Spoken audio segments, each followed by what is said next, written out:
오늘 주시는 하나님의 말씀은 계속해서 로마서 3장에 사도 바울의 복음의 제일 첫 번째 주제, 그것은 모든 사람이 죄 가운데 있으며 하나님의 진노와 심판 가운데 처해 있다라는 이 하나의 중요한 명제, 하나의 한 중요한 주제를 설명하기 위해서 로마서 1장 18절부터 오늘 본문 3장 20절까지가 바로 첫 번째 주제인 것입니다.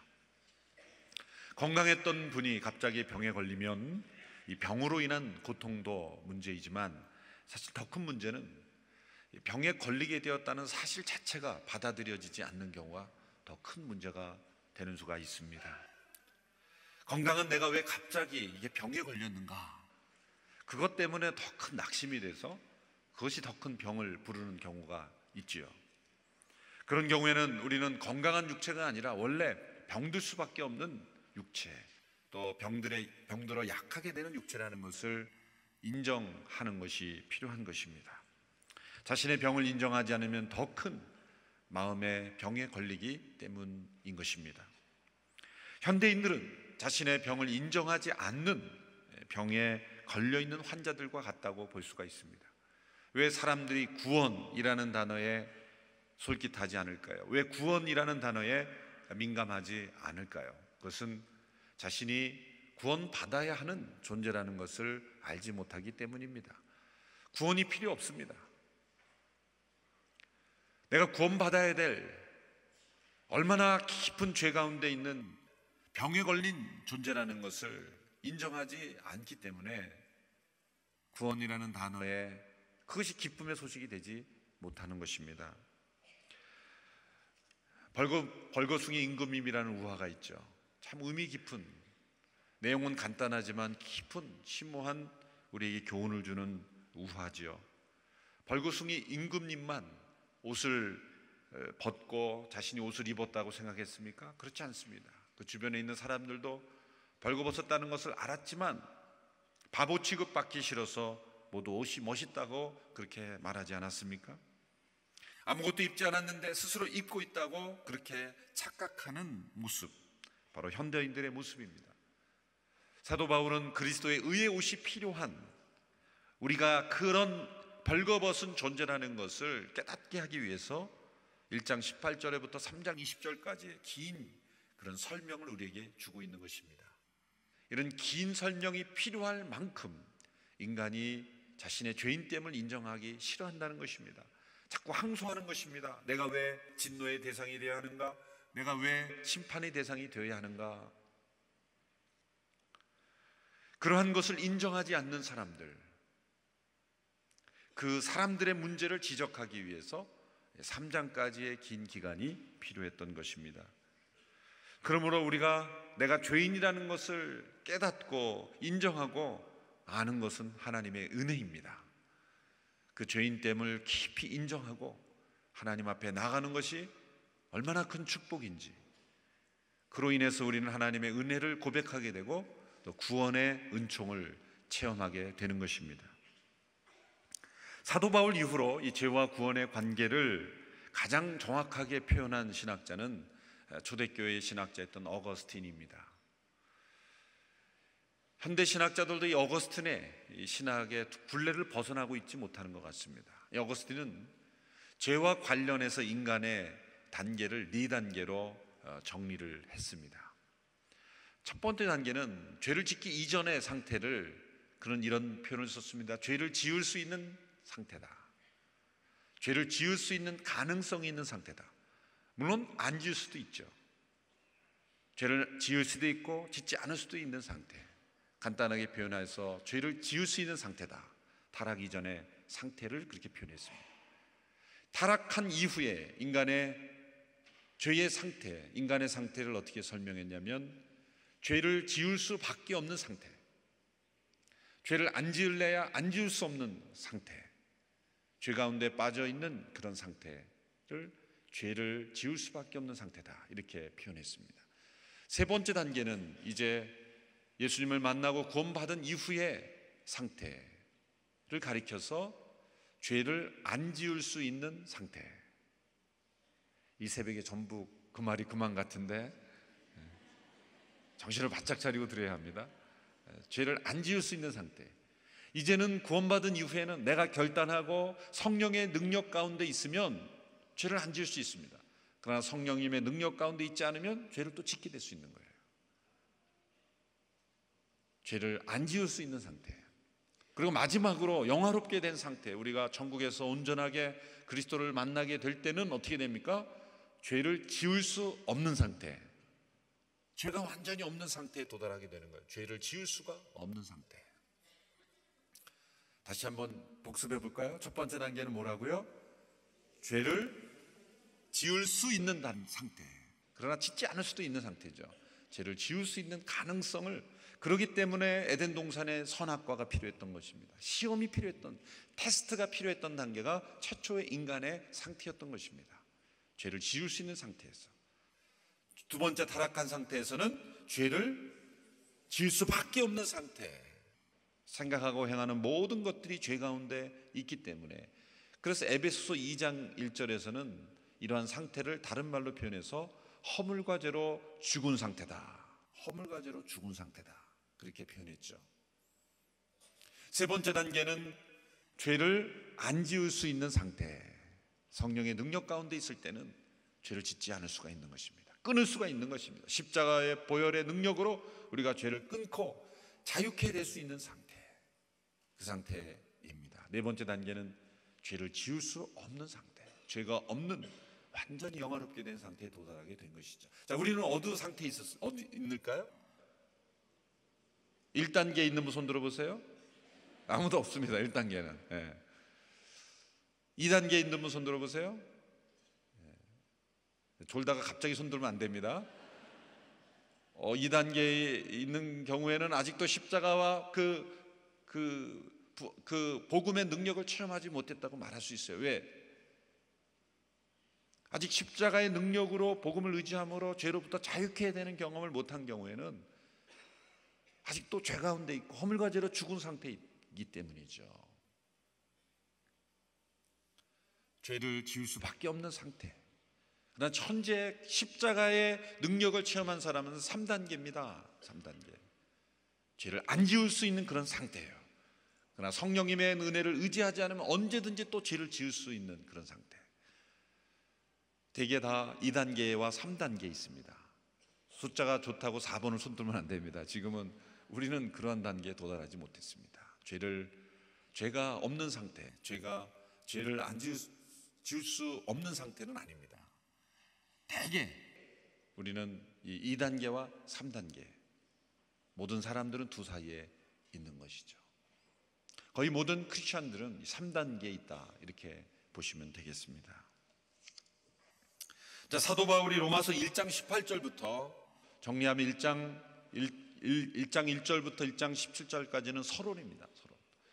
1장 18절부터 3장 20절, 오늘 보면 마지막까지가 첫 번째 주제였는데 바로 이 두 번째 단계를 다루고 있는 것입니다.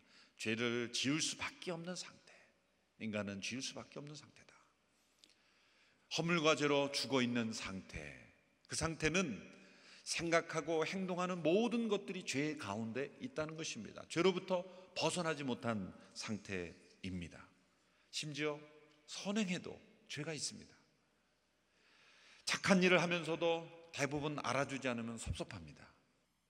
선행을 하면서 죄를 짓는 거죠. 어떤 사람은 굳이 사람들이 알아주지 않아도 괜찮습니다. 오히려 은밀하게 하는 것을 좋아합니다. 그런데 잘못 사고가 나서 잘못 알려졌어요. 알려진 것 때문에 화가 납니다. 나는 은밀하게 하려고 그랬는데 왜 알렸느냐? 그리고 화를 냅니다. 선행을 하면서도 죄를 짓습니다. 인간의 모순이죠. 인간의 모순. 사도 바울은 1장 18절부터 3장 8절에 이르기까지 세 부류의 사람들을 구분해서 죄에 빠져 하나님의 심판 가운데 있는 인간들을 드러냈습니다. 첫째는 하나님의 영광을 세상의 헛된 우상과 바꾸어 버린 이런 이방인들의 뻔뻔스러운 그런 불의함. 그래서 1장 18절부터 32절까지 해서 그것을 폭로했습니다. 두 번째는 남보다 낫다고 생각하며 다른 사람을 판단하며 스스로 우월하다고 여기는 도덕주의자들, 그들의 위선적인 의의를 2장 1절에서 16절까지 나타냈습니다. 세 번째로 2장 17절부터 3장 8절까지 어제 본문까지는 하나님이 율법을 가지고 있다고 자랑하면서 종교적인 의로움을 스스로 자랑하며 의로 여기고 있던 유대인들의 그러한 의로움, 인간적인 의, 종교적 의로움을 드러냈습니다. 이 모든 부류의 사람들의 생각이 헛됨, 거짓됨, 위선됨, 그리고 하나님 앞에 의로움이라고 내세울 수 없는 그런 더러운 옷과 같은 의로움이라는 것을 폭로하며 드러냈던 것입니다. 이제 오늘 본문 3장 9절로 20절까지의 말씀을 통해서는 다시 전체 인류를 대상으로 해서 결론을 내립니다. 9절 말씀을 함께 읽습니다. 9절 시작. 그러면 무슨 말을 해야 하겠습니까? 결코 그렇지 않습니다. 유대 사람이나 그리스 사람이나 다 죄 아래 있다고 우리가 이미 선언했습니다.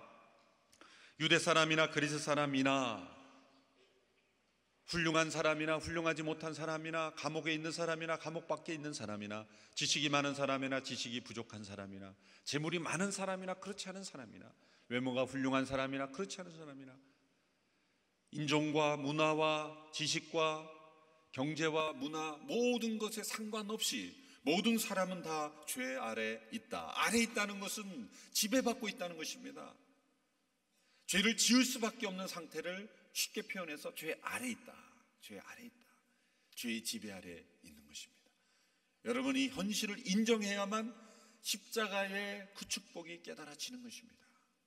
우리는 죄 아래 있습니다. 하나님은 이스라엘 백성들에게 우리가 죄 아래 있다라는 것을 설명해 주시기 위해서 그 제사 제도를 가르쳐 주신 것입니다.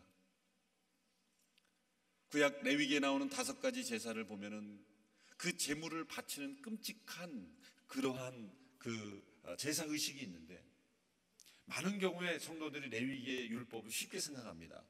그래서 양이나 소나 황소나 내가 제물이 많으니까 뭐 황소 갖다 바치지 뭐 이렇게 쉽게 생각하는데, 그 레위기를 자세히 읽어보면 황소를 갖다가 내 죄를 대속하기 위해서 제물로 바치면 제사장에게 맡기고 오는 게 아닙니다. 오늘날에는 이 헌금을 하듯이 그렇게 쉽게 헌금 바구니에 넣는 게 아닙니다.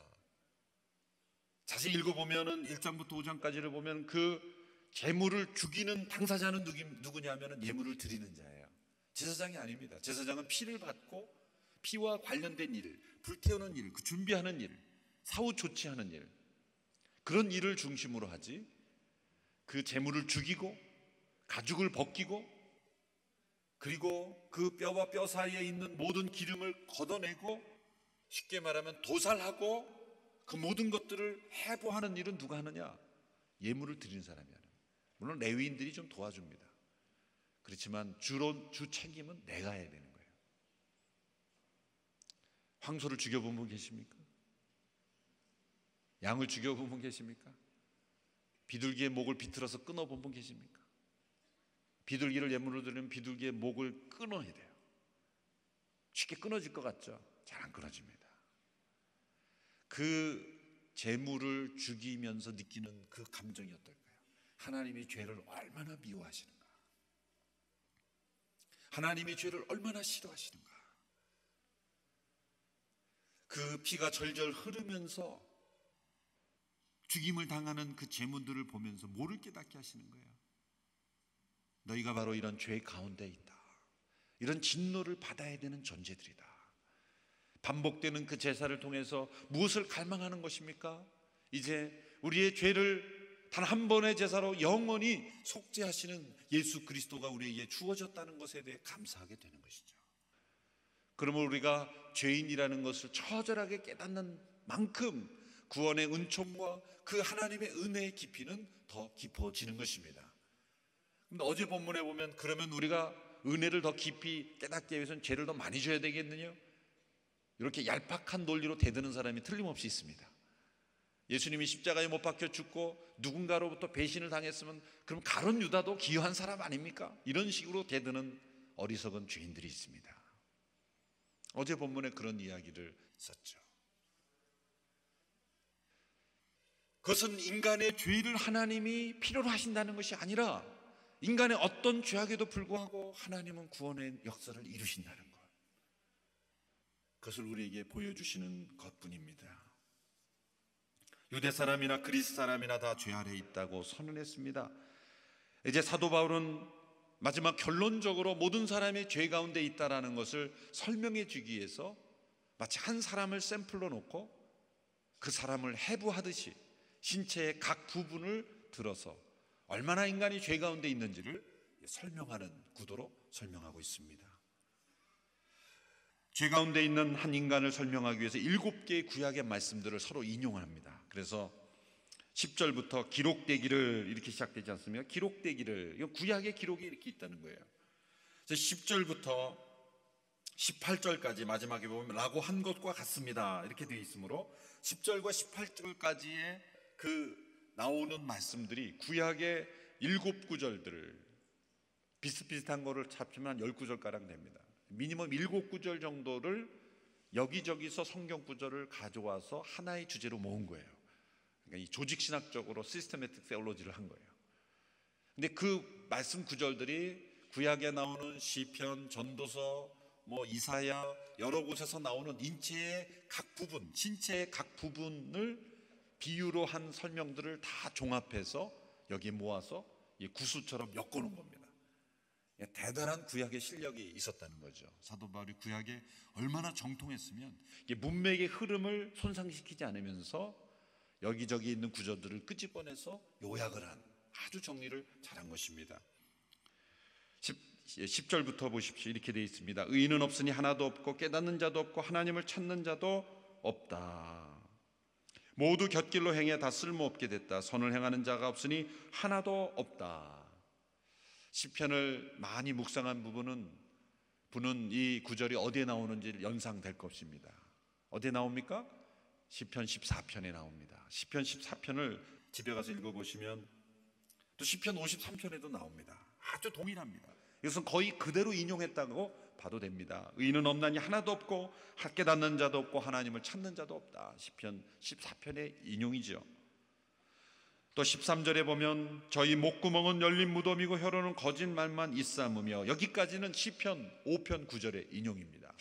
시편 5편 9절은 읽지 않겠습니다. 혹시 집에 가서 한번 찾아보시기 바랍니다. 목구멍은 열린 무덤이요 혀로는 거짓말만 있사오며. 또 13절 후반부를 보면 그들의 입술에는 독사의 독이 있고, 입술에 독사의 독이 있다. 이것은 시편 140편 3절을 인용했습니다.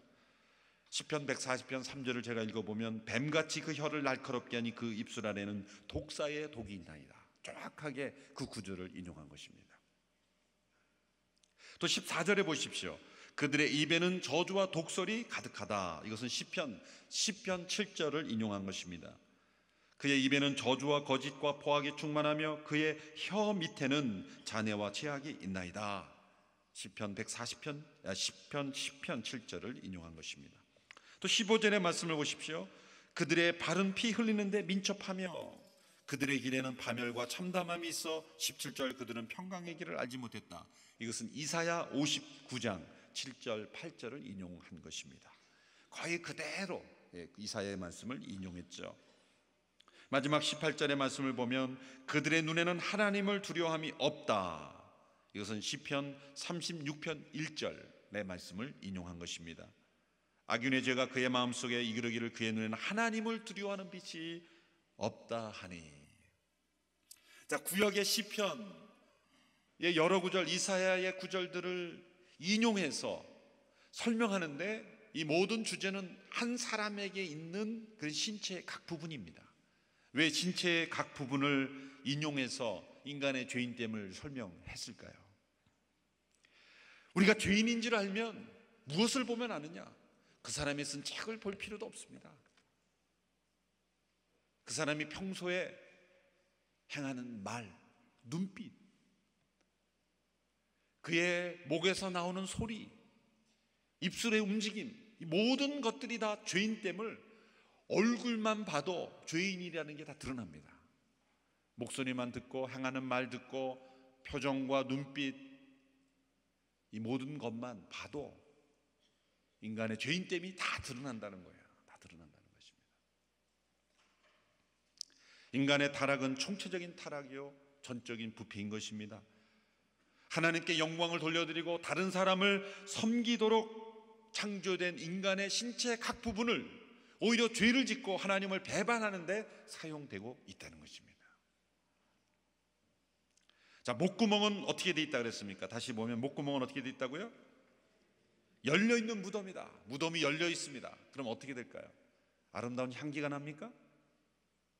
썩은 시신의 냄새가 나는 거예요. 우리의 목구멍이 타락한 상태에서는 열린 무덤과 같다는 거죠. 이 목구멍으로부터 모든 이 소리가 나는 소리의 근원지 아닙니까? 이 목구멍이. 그러므로 열린 무덤과 같은 목구멍, 이것이 바로 죄악된 인간의 모습이라는 거죠. 혀는 어떻습니까? 혀는 거짓말만 일삼는다는 것입니다. 마음에서는 그렇지 않았어요. 참 이 표현이 재밌는데, 우리가 때로 어떤 상황에 부딪히게 되면은 마음에는 진실을 말하려고 하는데 이렇게 목을 거쳐서 혀로 나가는 순간 말이 싹 바뀌잖아요. 그 순간 말을 바꿔주는 역할을 하는 게 혀예요. 혀. 아 다르고 어 다른 것처럼 혀에서 싹 거짓말이 돼버려요. 다른 사람이 한 건데 내가 한 것처럼 말하고. 그 기능을 누가 도와주는 겁니까? 혀가 도와줘요. 혀가 협조를 안 하면 거짓말을 못합니다. 혀가 그 발음의 뉘앙스를 다 만드는 거죠. 이 혀가 얼마나 거짓의 협조자인지 몰라요. 입술에는 또 독사의 독이 있습니다. 입술에 독사의 독이 있어요. 그렇다고 입술이 두꺼운 분이 독이 많다 그런 뜻은 아닙니다. 생김새를 말하는 게 아니라 모든 사람, 입술이 얇건 두껍건 상관없이 다 독이 들어있다. 입에는 저주와 독설이 가득하다. 자, 이를 세부적으로 해부하는데 보면 목구멍, 혀, 입술, 그리고 입, 다 이 부분 아닙니까? 얼마나 제일 가까운 기관입니까?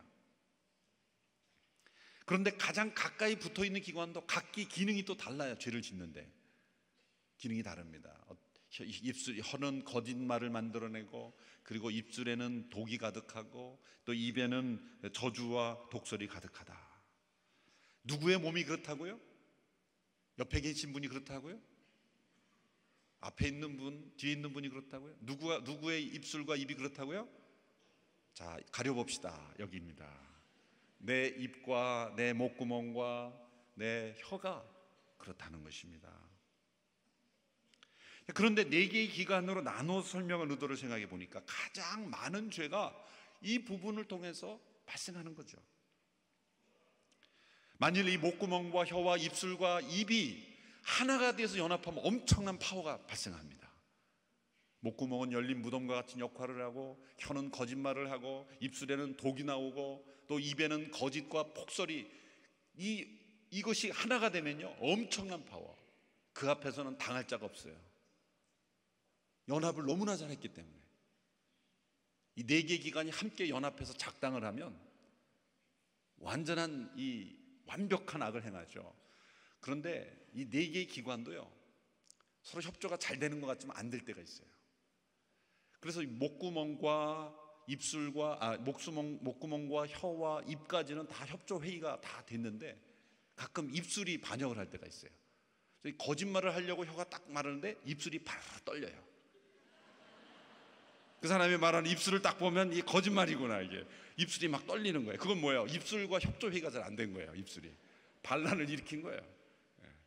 세 기관은 하나가 되는데 하나가 이게 반역을 일으킨 거예요. 또 혀와 입술과 입은 다 하나가 돼서 거짓말을 하기로 했는데 목구멍이 협조 안 할 때가 있어요. 우리 수업 시간에 학생이 잠을 자고 있는 선생님이 너 왜 잤어? 그러는데 아니요 저 안 잤어요. 그러는데 분명히 앉았다고 말하는데 목구멍에서 나온 소리는 잠잔 목소리. 저 앉았는데요. 목구멍이 협조가 안 되는 거예요. 내 기관이 다 유기적으로 하나가 될 것 같지만 여러분, 거짓의 연합은 절대 오래 못 갑니다. 여러분이 죄를 짓는데 우리가 하나가 되자, 절대 불가능합니다. 완벽한 연합은 이루어질 수 없습니다. 그래서 이 기관을 각기 다른 기능을 설명한 것 같아요.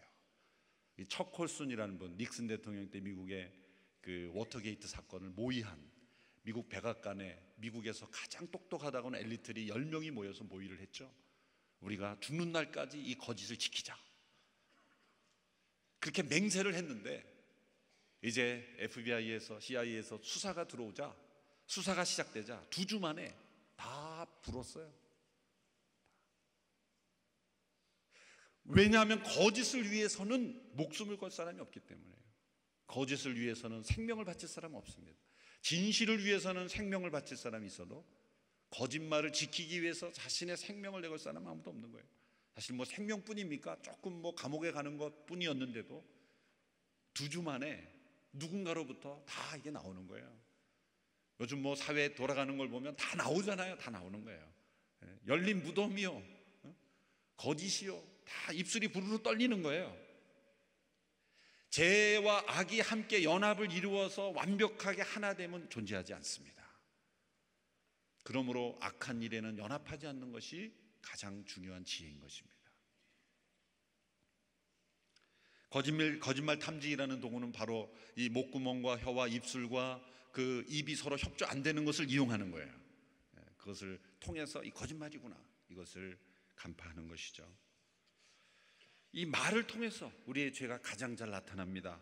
말은 마음의 표현이기 때문이죠. 그래서 야고보서에서는 말에 온전하고 이 언어에 실수가 없으면 온전한 자다. 우리의 믿음의 성숙의 극치는 우리의 모든 언어 생활이 거룩해지는 것입니다. 예수님과 함께 십자가에 못 박힌 강도들이 십자가에 못 박혔을 때 그들이 더 이상은 죄를 짓지 못한다고 그렇게 생각했을 것입니다. 아니, 십자가에 양팔과 발이 못 박혀 있는 끔찍한 현장에서 누가 죄를 짓겠습니까? 그 고통 속에서 어떻게 죄를 지을 수 있겠습니까? 그런데 그들이 죄를 졌어요. 어떻게 죄를 졌습니까? 말로 죄를 졌어요. 예수님을 조롱하고 예수님을 비난하고, 그 입은 십자가, 입까지 못 박아야 되는데 입을 십자가에 못 박으니까 그 혀로 죄를 짓지 않습니까? 여러분, 인간의 그 마지막 순간까지도 죄를 짓는 거예요. 죄를 짓는 거예요.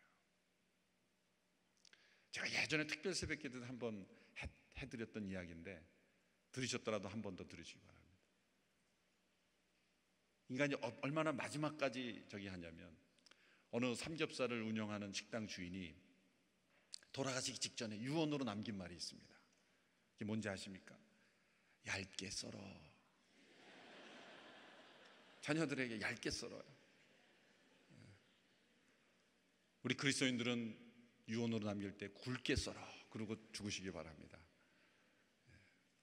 죽는 날까지 이 언어를 통해서 나오는 인간의 이 죄성, 어떻게 하면 얇게 썰어서 돈을 많이 벌 수 있는지를 가르쳐 주려는 인간의 마음, 이것이 정말 이 목구멍으로부터 입술, 혀, 우리의 목구멍은 어떤 목구멍이 되어야 합니까?